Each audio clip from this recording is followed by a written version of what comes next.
the Thracian honey-gatherers, close your eyes now, and let your breathing slow and deepen.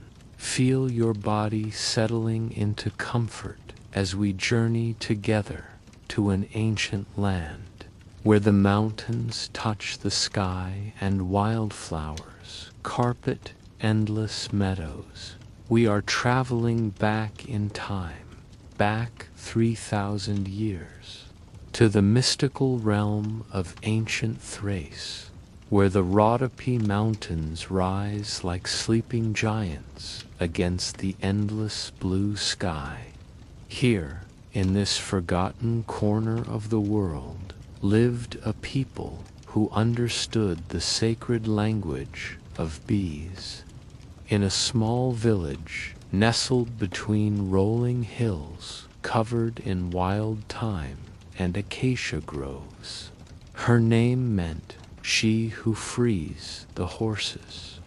But she was known throughout the region for something far more precious than her way with animals. Lysip possessed the ancient gift of speaking with bees. This morning, like every morning for the past moon cycle, she wakes before dawn in her simple stone dwelling. The air is cool and sweet, carrying the scent of honeysuckle and wild roses. Through her small window, she can see the first pale light of dawn, touching the peaks of the sacred mountains. Lysip rises slowly, her movements graceful and unhurried. There is no rush in this ancient world, no urgency except that which nature herself provides. She wraps herself in a cloak woven from the finest wool, dyed the deep blue of midnight sky, and steps outside into the cool morning air. The village is still sleeping. Only the bees are awake, beginning their eternal dance between flower and hive. Lysip can hear them calling to her, their voices like tiny silver bells in the morning stillness. She understands their language as clearly as she understands the words of her own people. The gift had come to her in childhood, passed down through generations of women in her family. Her grandmother, Rhodope, had been the keeper of the sacred knowledge before her, and her great-grandmother before that, stretching back into the mists of time, when the gods still walked among mortals. She remembers the day the gift awakened within her 7 summers ago. She had been walking in the meadows beyond the village, gathering wildflowers for her grandmother's healing potions, when she heard a voice speaking in a language she had never learned but somehow understood perfectly.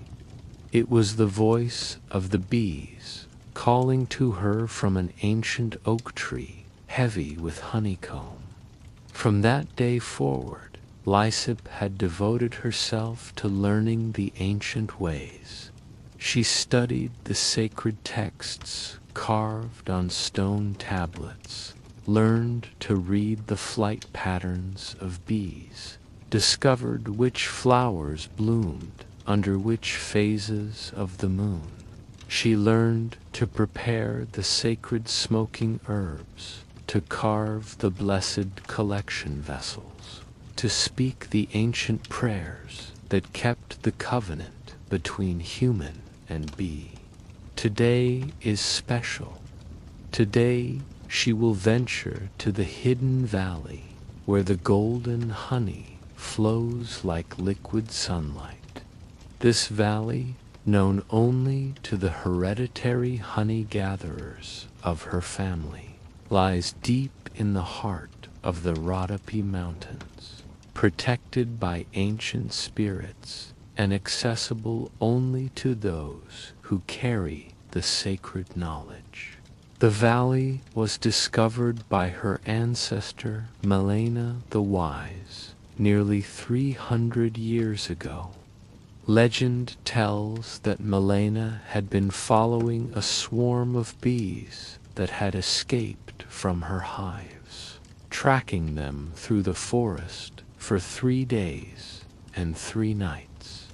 On the 3rd night, as the moon reached its full brightness, the bees led her through a hidden passage in the rocks to a valley that existed outside of ordinary time and space. In this valley, Milena found the great trees, 7 ancient lindens that had grown for over 1,000 years. These trees were not ordinary trees, but sacred beings, blessed by the gods with the power to produce honey of extraordinary virtue. The honey from these trees could heal any illness, restore youth to the aged, and grant visions of the future to those pure of heart.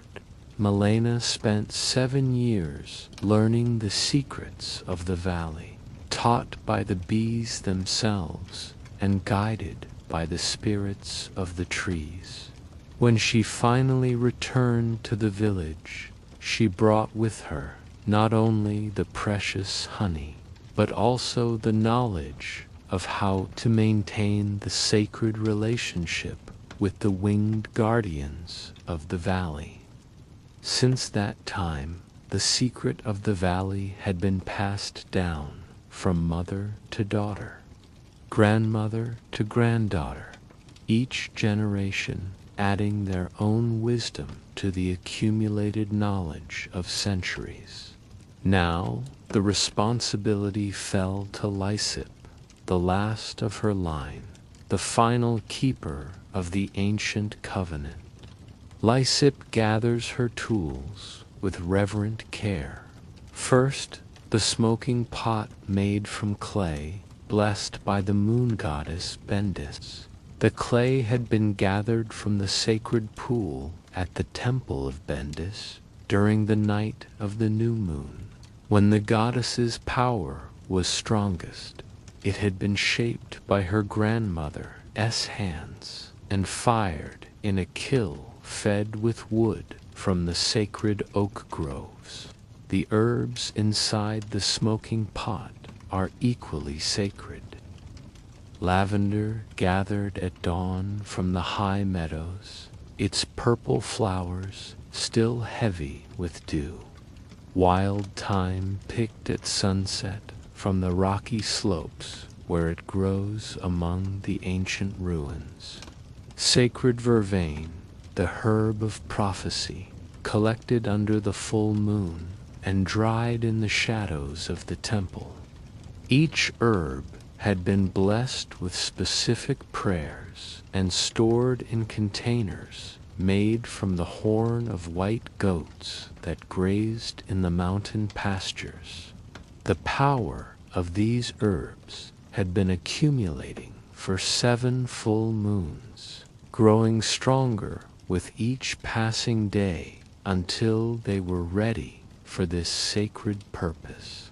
Next, she gathers her collection vessels, carved from the wood of trees that grew in groves sacred to the god Dionysus.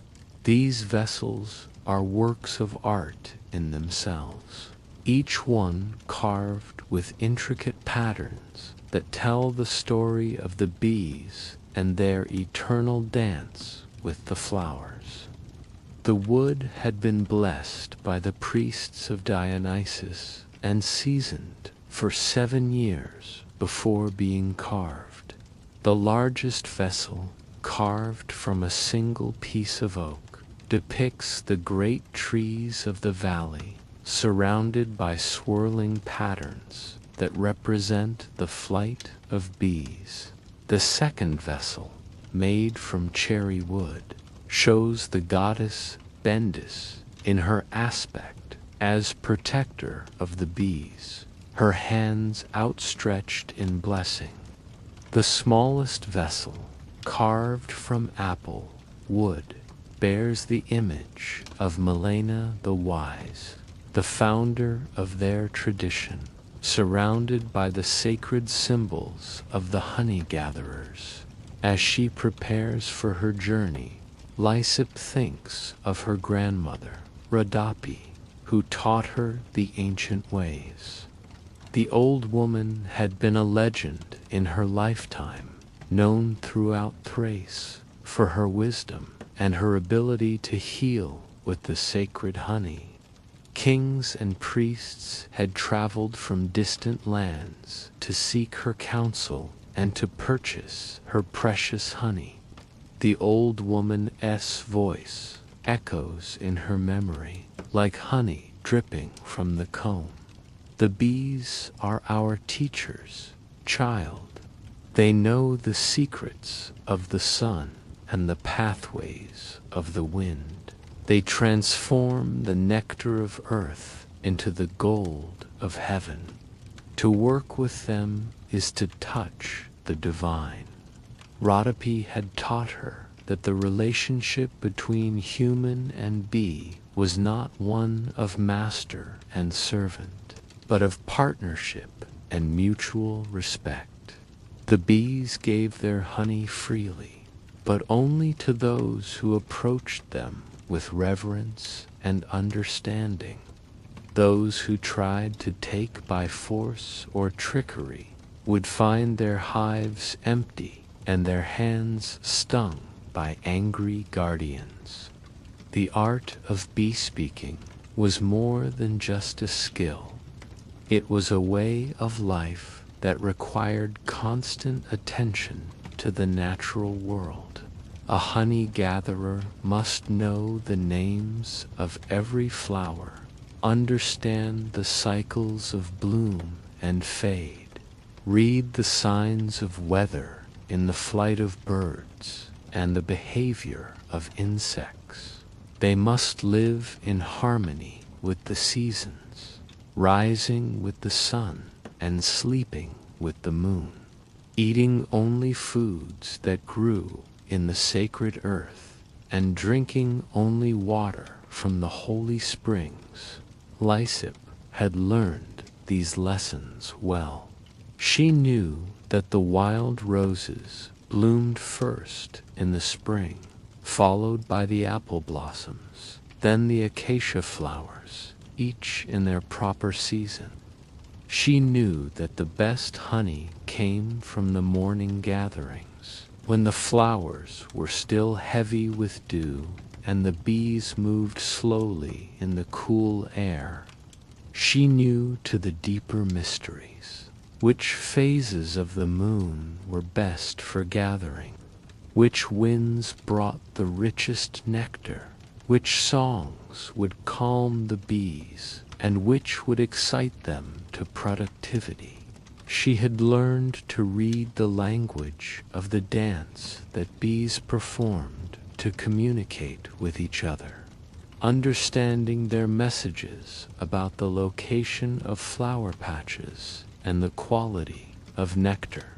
The path to the hidden valley begins at the edge of the village, where an ancient oak tree marks the boundary between the world of humans and the realm of spirits.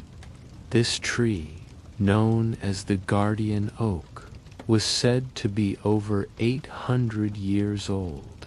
Its massive trunk was scarred by lightning strikes, its branches twisted by centuries of wind, but it still stood strong and proud, a sentinel watching over the threshold between worlds. Lysip pauses here, as tradition demands, to offer a prayer to the forest guardians and to ask permission for safe passage. She places her hands on the rough bark of the oak and speaks the ancient words that her grandmother taught her.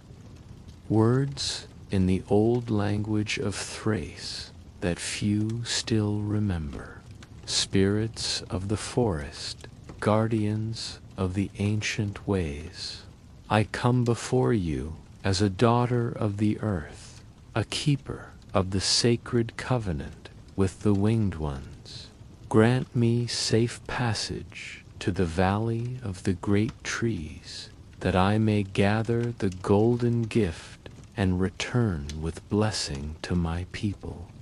As she speaks, she feels a tingling in her hands, as if the tree itself is responding to her words. A gentle breeze stirs the leaves overhead, and she hears in their rustling what sounds like whispered words of welcome.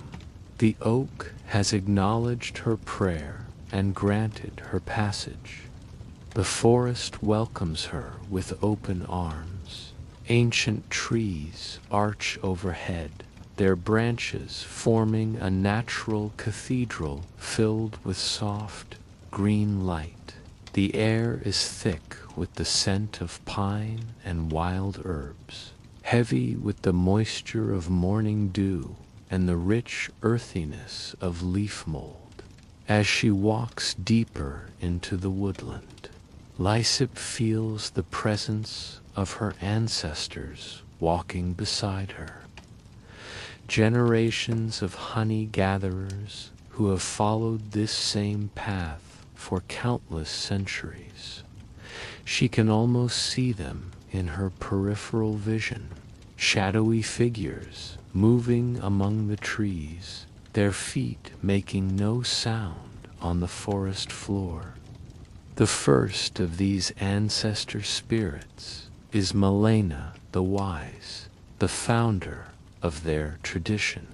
Lysip has heard stories of her great-great-grandmother since childhood, tales of her wisdom and her miraculous healings with the sacred honey.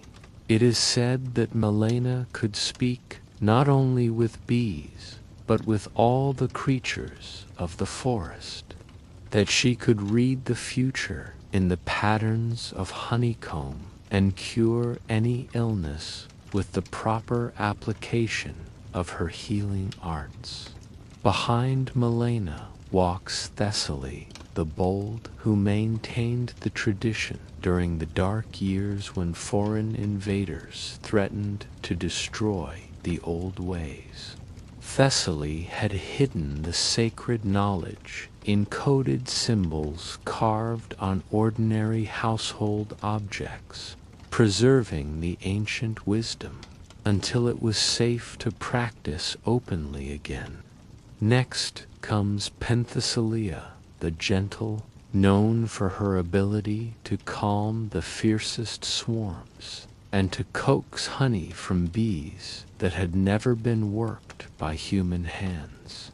It was Penthesilea who discovered the secret of the moon-blessed herbs, learning to time her gatherings with the phases of the moon to produce honey of exceptional quality and power. Finally, there is Rhodope herself, Lysip's beloved grandmother, who had only recently joined the ranks of the ancestor spirits.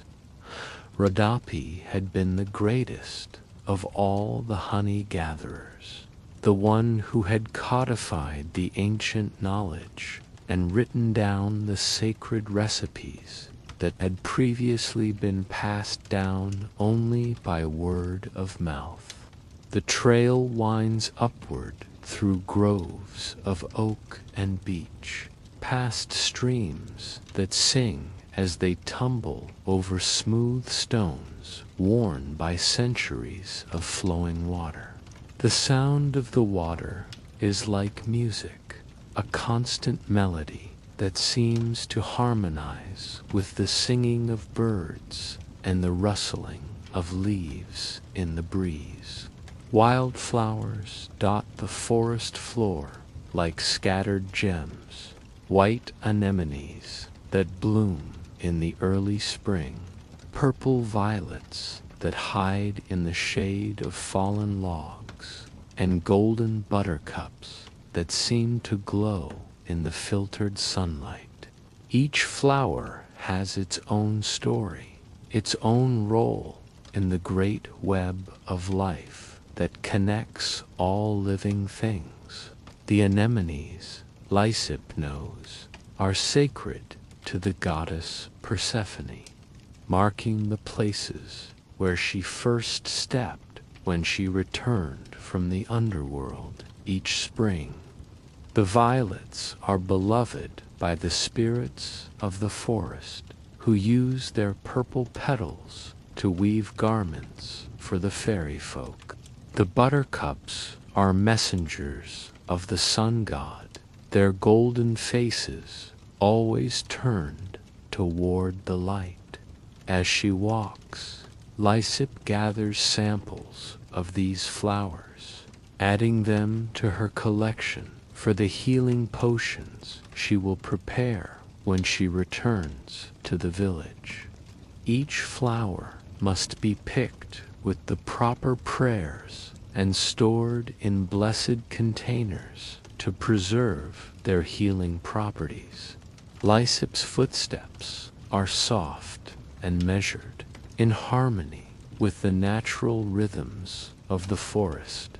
She pauses frequently to listen, not just with her ears, but with her heart, reading the subtle signs that guide her way. A particular birdsong tells her she is on the right path.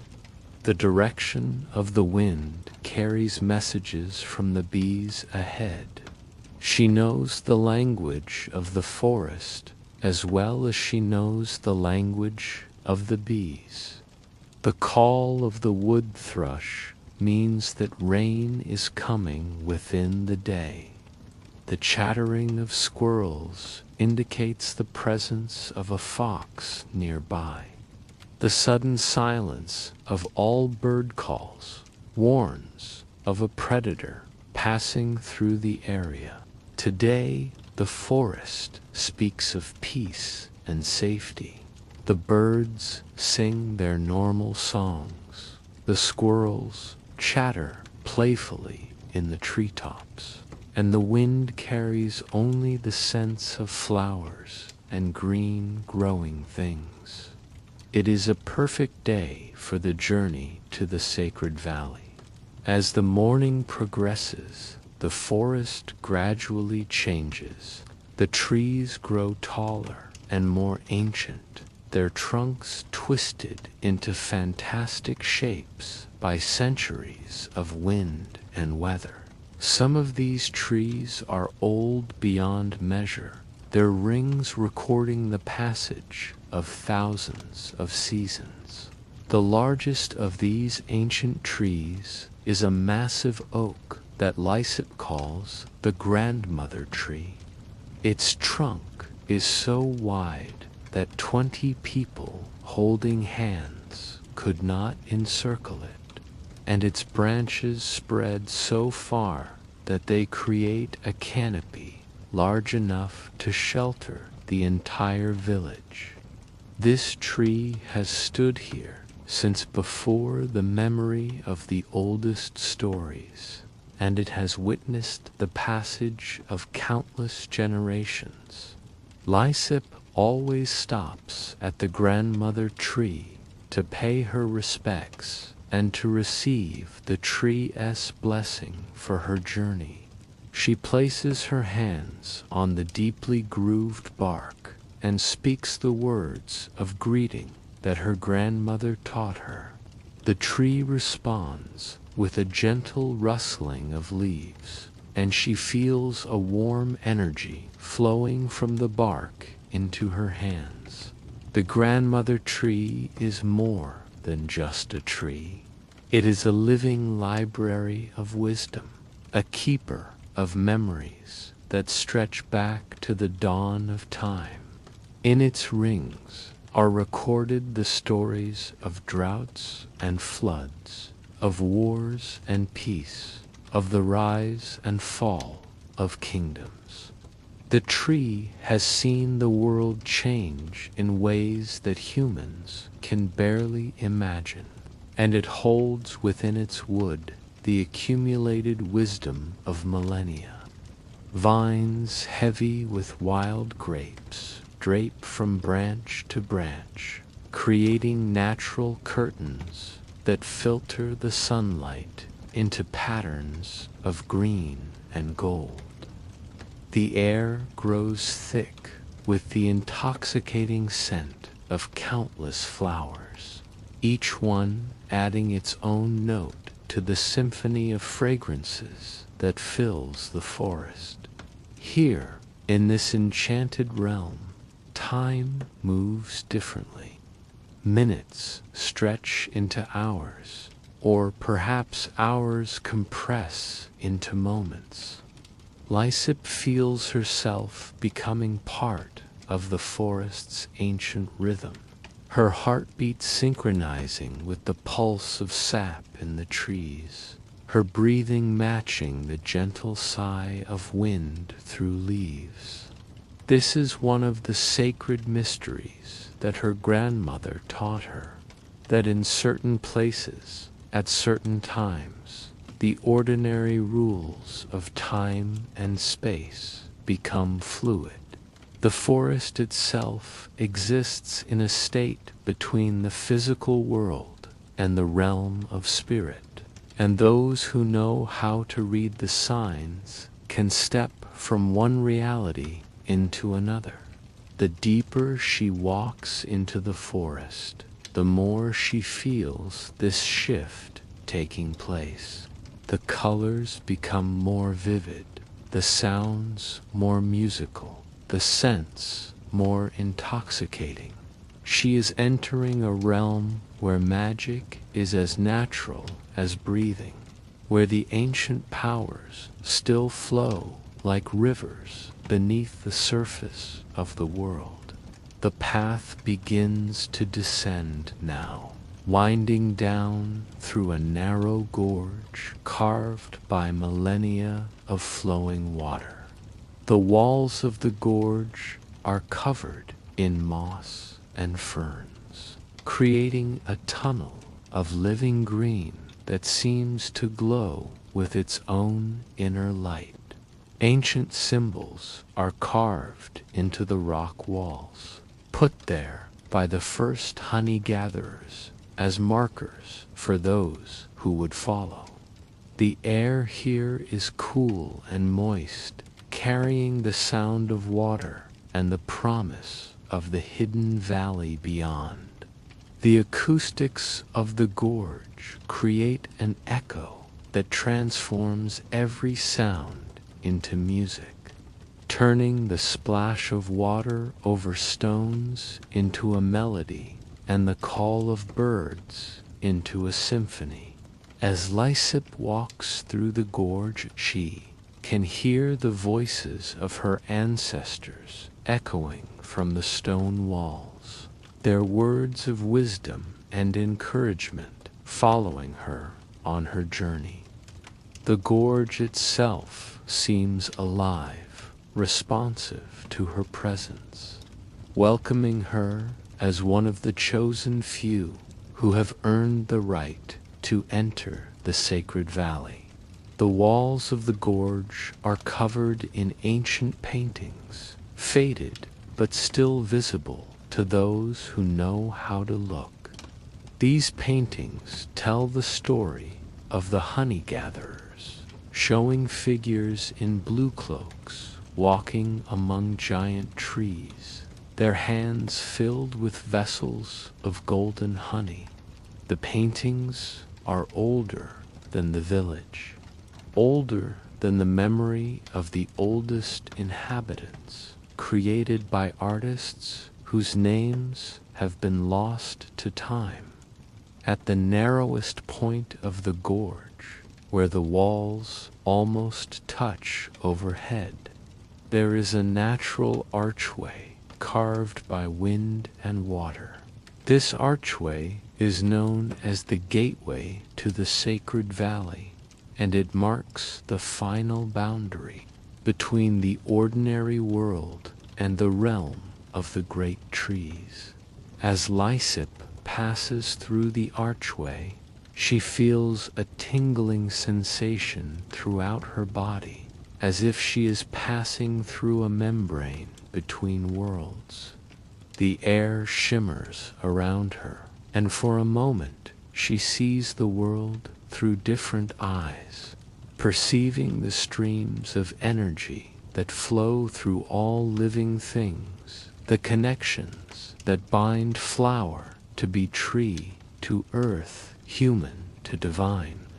As Lysip emerges from the gorge, she gasps in wonder, though she has seen this sight many times before. The hidden valley spreads before her like a vision from a dream. It is a perfect circle of meadowland, surrounded on all sides by towering cliffs that protect it from the outside world. The floor of the valley is carpeted with wildflowers of every color imaginably, living tapestry that changes with the seasons. The valley is larger than it appears from the entrance, stretching for nearly a mile in every direction. This is another of the sacred mysteries. The valley exists in a space that is somehow larger than the physical dimensions would suggest, as if it extends into realms beyond the visible world. The flowers in the valley are unlike any that grow in the ordinary world. They are larger, more vibrant, more perfect in their form. There are roses with petals like silk, their colors ranging from deepest crimson to purest white. There are lilies with golden stamens that seem to glow with their own light. There are flowers that have no names, species that exist only in this sacred place. Each flower adds its own fragrance to the air, creating a perfume so complex and beautiful that it seems to have a life of its own. The scent is intoxicating, but not in a way that clouds the mind. Instead, it seems to sharpen the senses, to make every sight and sound more vivid, more meaningful. But it is not just the beauty that takes her breath away, it is the sound. The entire valley hums with the music of 10,000 bees, their voices joining in a symphony that seems to make the very air vibrate with life and energy. This is not the ordinary buzzing of bees, but a complex harmony that speaks of ancient wisdom and sacred purpose. The music of the bees is different in the sacred valley than anywhere else. Here, their voices blend into chords and melodies that seem almost human, as if they are singing in a language that predates human speech, but somehow carries meaning that the heart can understand. Lysip has learned to read the meanings in the bees' songs. When they sing in high, clear tones, they speak of joy and abundance. When their voices drop to a deeper register, they share the wisdom of the earth and the secrets of the flowers. When they harmonize in complex patterns, they are weaving spells of protection around the valley, maintaining the barriers that keep this sacred place hidden from the outside world. In the center of the valley stands a grove of ancient linden trees, their trunks so massive that 10 people holding hands could not encircle them. They are the sacred heart of the valley, and within their hollow trunks the golden honey flows like liquid light. These are the great trees that Melena the Wise first discovered 3 centuries ago. There are 7 of them, each one representing a different aspect of the divine feminine: wisdom, compassion, strength, beauty, fertility, healing, and transformation. Each tree produces honey with unique properties, honey that can heal specific ailments and grant particular blessings.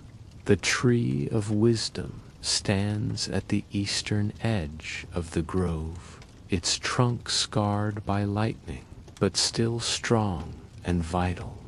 The honey from this tree is pale gold, almost silver in color, and it grants clarity of thought and the ability to see the truth in all situations. The tree of compassion grows in the southern part of the grove, its branches spreading wide to shelter all who come beneath them. Its honey is the color of amber, warm and soothing, and it heals the wounds of the heart and brings peace to troubled souls. The tree of strength stands in the western part of the grove, its trunk straight and tall, its branches reaching toward the sky. Its honey is dark and rich, almost red in color, and it grants physical strength and the courage to face any challenge. The tree of beauty grows in the northern part of the grove, its flowers more lovely than any others in the valley. Its honey is crystal clear, like liquid diamonds, and it enhances the natural beauty of all who taste it, making them radiant with inner light. The tree of fertility stands at the center of the grove, surrounded by the other 6 trees. Its honey is golden yellow, warm as sunshine, and it grants the blessing of abundance in all things: abundant harvests, abundant love, abundant joy. The tree of healing grows beside the tree of fertility, its branches intertwining with those of its companion. Its honey is white as snow, pure and clean, and it can cure any illness, heal any wound, restore any broken thing to wholeness. Finally, the tree of transformation stands at the heart of the grove, its trunk spiraling upward in a pattern that seems to capture and hold the light. Its honey is rainbow-colored, shifting and changing like the aurora borealis, and it grants the power to change and grow, to become more than one was before. Lysip approaches the grove slowly, reverently. The bees sense her presence, and their humming grows louder, but it is not threatening. It is welcoming, like the greeting of old friends. She has been coming to this place since she was a child, learning the ancient ways at her grandmother's side, and the bees know her as one of their own. The bees of the sacred valley are different from ordinary bees. They are larger, more intelligent, more aware of the sacred nature of their work. Their wings shimmer with colors that seem to shift and change in the light, and their bodies glow with a soft inner radiance that speaks of their divine nature. These bees do not die at the end of each season as ordinary bees do. They are touched by the magic of the valley, blessed with life that spans centuries. Some of the bees that greet Lysip today are the same ones that knew her grandmother and her great-grandmother before her. The queen bee of the sacred valley is ancient beyond measure. a being of such wisdom and power that she is considered a minor goddess by the honey-gatherers. She is called the Golden Mother, and she dwells in the heart of the Tree of Transformation, surrounded by her court of attendant bees. Lysip has met the Golden Mother only once, on the day she first came to the valley as a child. The great queen had emerged from her tree to inspect the new honey-gatherer, her golden body glowing like a small sun. She had alighted on Lysip's hand and spoken to her in the ancient language of the bees, bestowing upon her the gift of bee speech and the blessing of the valley. The first tree she approaches is the tree of wisdom, the largest and oldest of the 7. Its bark is scarred by centuries, but still strong and vital, marked with the symbols of protection that the first honey-gatherers carved into its surface. A natural opening in the trunk reveals the golden treasure within. The interior of the tree is a marvel of natural architecture. Honeycomb hangs in perfect geometric patterns, each cell filled with honey that catches and holds the sunlight like captured stars. The walls of the hollow trunk are smooth and warm, polished by centuries of bee traffic to a finish that gleams like burnished gold. The honeycomb itself is a work of art, its hexagonal cells arranged in patterns that seem to follow mathematical principles that humans have only recently begun to understand. The bees have been using these principles for millions of years, creating structures of perfect efficiency and beauty. Lysip lights her smoking pot with practiced ease, using flint and steel to kindle the sacred herbs.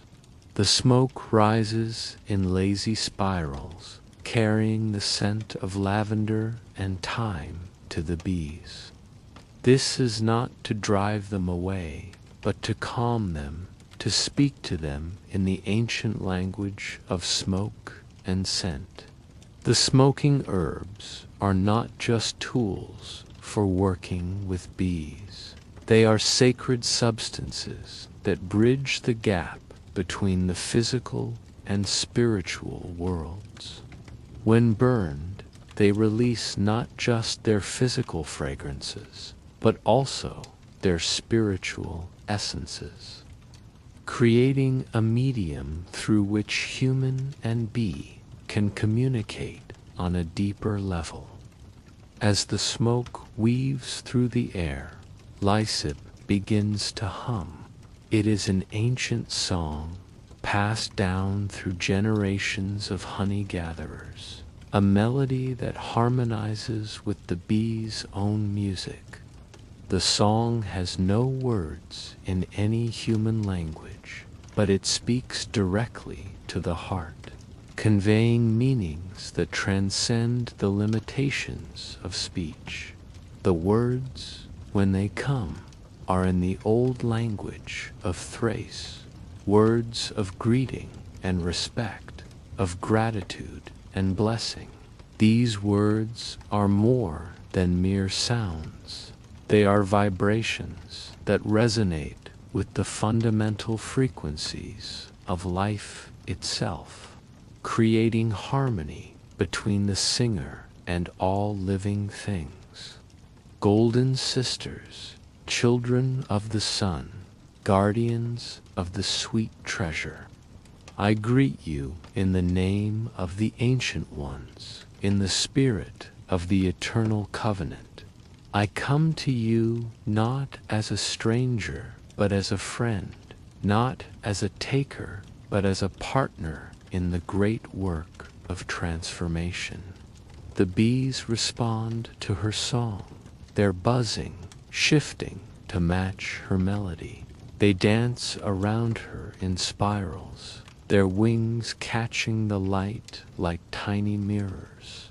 The dance is not random, but follows ancient patterns that tell stories, convey information, and create connections between the dancers. Some of the bees alight on her hands and arms, their touch gentle as flower petals. They walk across her skin with delicate steps, their feet tickling slightly as they explore. They are not afraid, for they know she comes in peace, and they recognize in her the scent of the sacred herbs and the aura of one who has been blessed by the Golden Mother.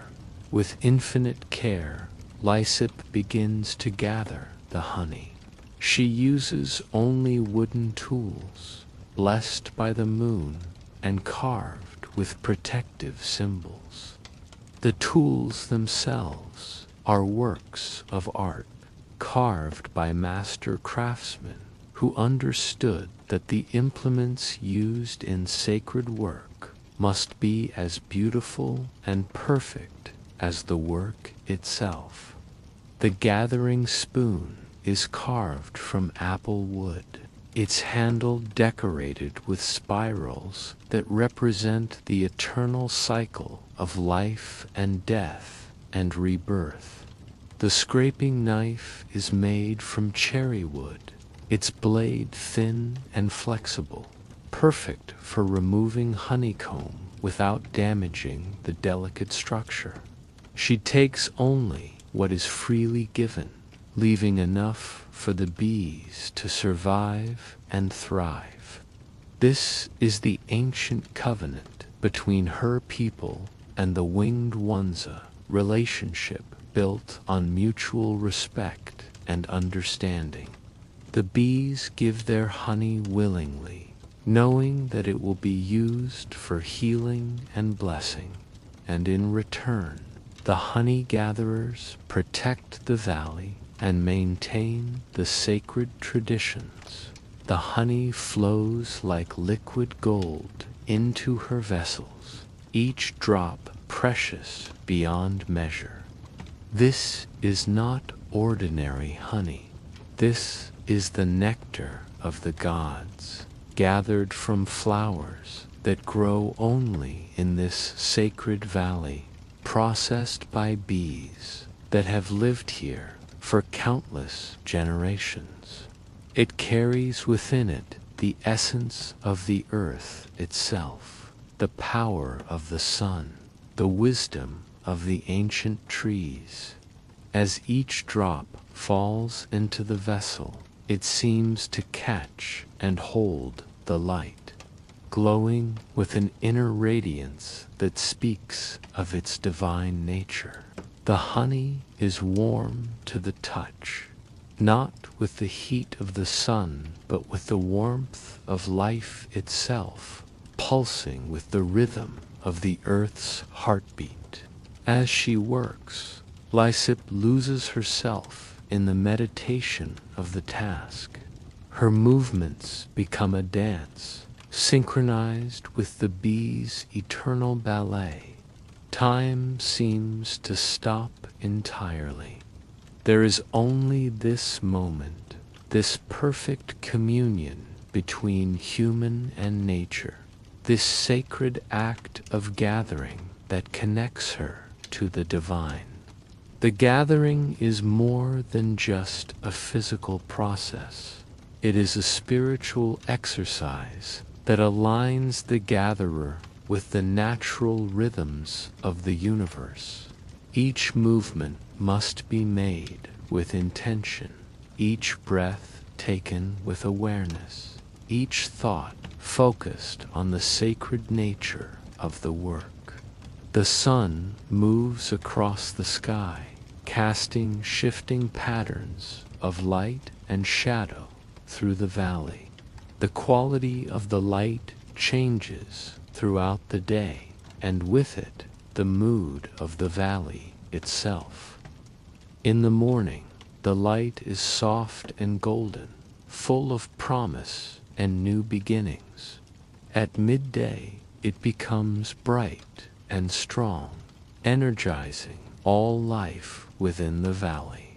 In the afternoon, it takes on a warm, honey-colored glow that seems to make everything it touches more beautiful.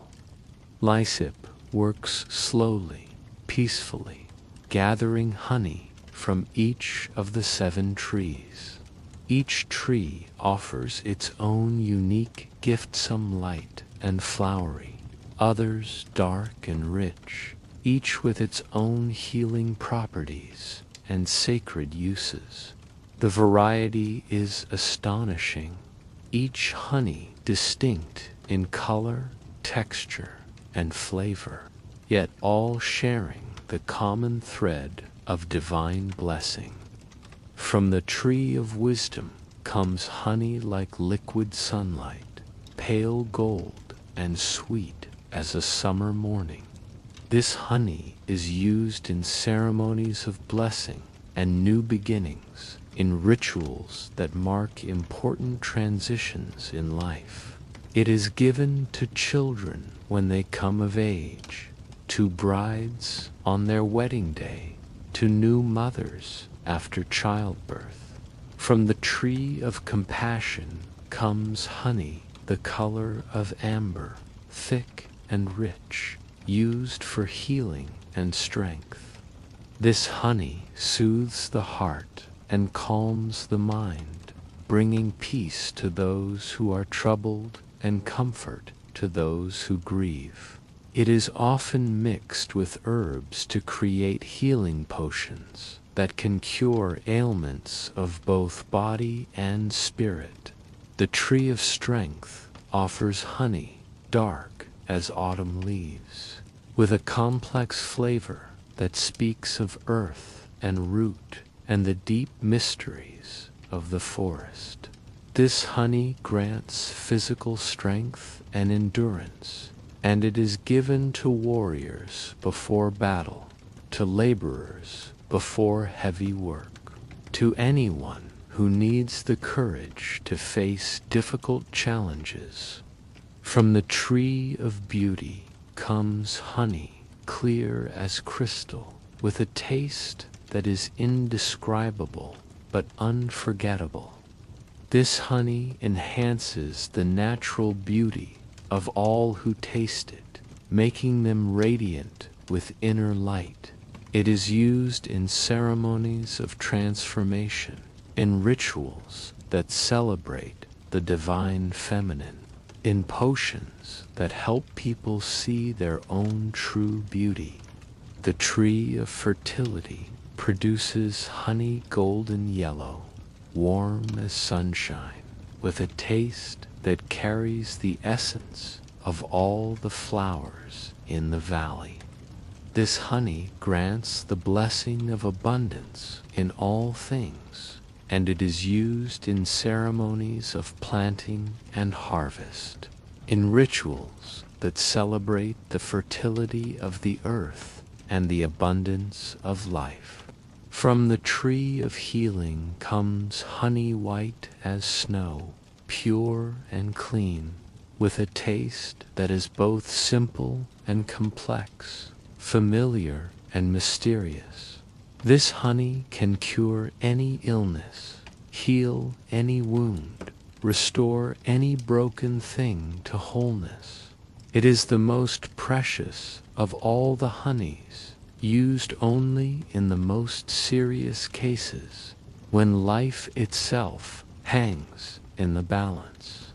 Finally, from the tree of transformation comes honey that defies description, its color shifting and changing like the aurora borealis, its taste different for each person who experiences it. This honey grants the power to change and grow, to become more than one was before. It is used in the most sacred ceremonies given only to those who are ready to undergo profound transformation. Each gathering is a ritual, each drop of honey a prayer made manifest. Lysip speaks to the bees in their ancient language, thanking them for their gift, promising to use it wisely, asking for their continued blessing on her people. The conversations with the bees are not one-sided. They speak back to her, sharing their own wisdom and knowledge. They tell her of the flowers that bloom in distant meadows, of the weather patterns that will affect the coming season, of the health of the trees and the needs of the valley.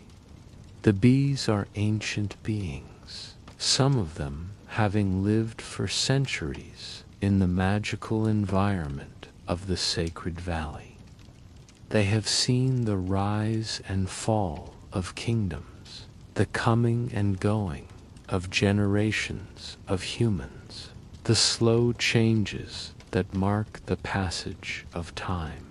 Their wisdom is vast and deep, and they share it freely with those who know how to listen. As the afternoon wears on, the character of the valley begins to change. The light grows softer, more golden. The flowers seem to glow with inner fire. The music of the bees becomes more complex, more layered, as if they are singing the valley to sleep. The transformation is gradual but profound. The very air seems to thicken with magic, and the boundaries between the physical and spiritual worlds become even more fluid. This is the time of day when the valley is most receptive to prayer and meditation, when the connection between human and divine is strongest. Lysip senses that her work for the day is complete. She has gathered enough honey to last her village through the winter, enough to trade with neighboring tribes, enough to use in the sacred ceremonies that mark the turning of the seasons. But more than that, she has renewed the ancient bond between her people and the bees, ensuring that this sacred relationship will continue for generations to come. The completion of the gathering is marked by a change in the bees' behavior. They begin to settle for the evening, their dance becoming slower, more graceful. Their song shifts to a lower register, a lullaby for the valley itself. They are preparing for the night, but they are also acknowledging the successful completion of the sacred work. She begins to pack her vessels carefully, wrapping each one in soft cloth made from the wool of sheep that graze in the sacred meadows. The cloth has been blessed by the priestesses of Bendis and dyed with colors that have protective properties. Each vessel is wrapped according to ancient tradition, with specific prayers spoken over each one. As she works, she notices that the bees are beginning to settle for the evening. Their dance becomes slower, more graceful. Their song shifts to a lower register, a lullaby for the valley itself. The transformation is beautiful to watch as thousands of bees gradually slow their movements and find their resting places for the night. The evening ritual of the bees is one of the most beautiful sights in the sacred valley. As the sun begins to set, the bees perform a final dance, a ceremony of gratitude for the day's work and preparation for the night's rest. They move in perfect synchronization, their wings catching the last rays of sunlight, their bodies glowing with inner radiance. The sun is beginning to set, painting the sky in shades of amber and rose gold that mirror the honey she has gathered. The sacred valley transforms in the dying light, shadows lengthening like fingers across the meadow grass. She pauses in her packing to witness this daily miracle, understanding that she is not merely observing, but participating in something far greater than herself. The final bees complete their celestial dance and settle into the flowers. Their humming now barely audible, like a whispered prayer carried on the evening breeze. The valley holds its breath, suspended between day and night, between the active sacred work and the contemplative rest that follows. She lifts her leather satchel, heavy now with the day's precious harvest, and begins her descent down the winding path that leads back to the temple complex. Her footsteps are soft on the worn stones, each step a meditation, each breath a gratitude offered to the ancient spirits who guard this place. Behind her, the sacred valley settles into twilight, the flowers closing their petals like hands folded in prayer. The work is complete, the circle closed, until tomorrow's sun calls both keeper and bee back to their eternal dance of devotion and harvest. As she reaches the first terraced garden of the temple grounds, she can see the soft glow of oil lamps being lit in the windows of the sacred chambers. The other keepers are returning from their own journeys into the valley's mysteries, each carrying their portion of the day's blessing. Tonight, they will gather to bless the honey, to share the stories of what they witnessed, and to prepare for tomorrow's continuation of the ancient work. The sacred valley sleeps, but it never truly rests. Even in darkness, the flowers continue their slow breathing. The streams continue their whispered songs, and the bees dream their geometric dreams of perfect hexagons and golden light. Subscribe and like.